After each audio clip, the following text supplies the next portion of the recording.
ডালটা ভালো করে ধুয়ে নিয়েছি। এবার আমি জল ঝরিয়ে নেব। আমি জল ঝরানো ডালটা নুন, চিনি, হিং আর কাঁচা লঙ্কা দিয়ে বেটে নেব। বেটে রাখা ডালটা এবার আচ্ছা করে আমি ফেটিয়ে নেব।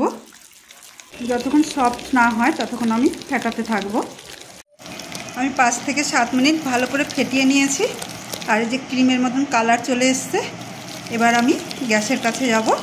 কড়াতে আমি হাফ গ্লাস মতো জল দিয়ে নিচ্ছি। এটা হালকা গরম করে নেব। হাতে জল মাখিয়ে নিয়েছি। এবার এখান থেকে কিছু ব্যাটার নেব। আর জলটা হালকা গরম হয়েছে। আমি এবার আস্তে আস্তে সাইডে রেখে দেবো।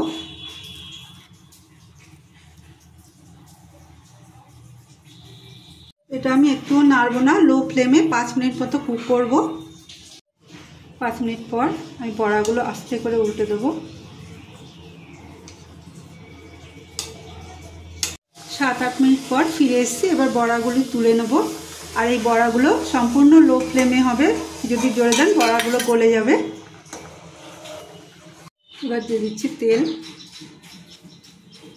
এবার আমি বড়াগুলো সব ভেজে নেব। হালকা কালার চেঞ্জ হলেই আমি বড়াগুলো উল্টে দেবো।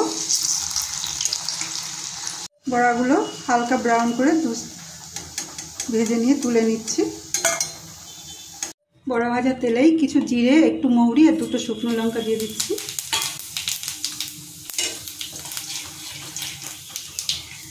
এটা একটু দিয়ে ভাজা ভাজা হয়েছে, আমি দিয়ে দিচ্ছি কিছু কালো জিরে।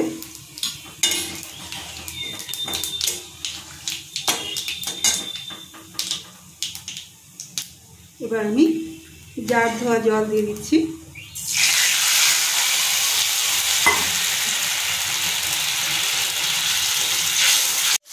আমি এবার দিয়ে দিচ্ছি হাফ চামচ হলুদ গুঁড়ো, হাফ চামচ লঙ্কা গুঁড়ো, 1 চামচ কাশ্মীরি লবণ আর চিনি দিয়ে দিচ্ছি।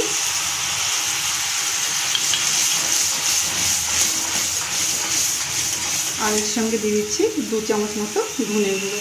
এটা আমি ভালো করে কষিয়ে নেব।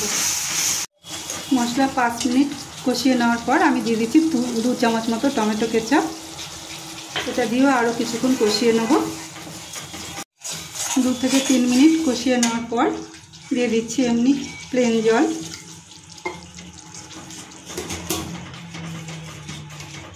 এবার বড়ার যে জলটা, এটা আমি ফেলিনি, আমি এই বড়ার জলটা এবার এর মধ্যে দিয়ে দিচ্ছি। একটু জল দিয়ে বাড়িয়ে নিয়েছি। এবার এটা ফুটতে দেবো। 2 থেকে 3 মিনিট ফুটিয়ে নেওয়ার পর এবার আমি দিয়ে দিচ্ছি কসুরি মেথি, হাতে ঘষে নিয়েছি। আর সঙ্গে দিয়ে দিচ্ছি বড়াগুলো। এটা দিয়ে আরও 2-3 মিনিট আমি কুক করে নেব।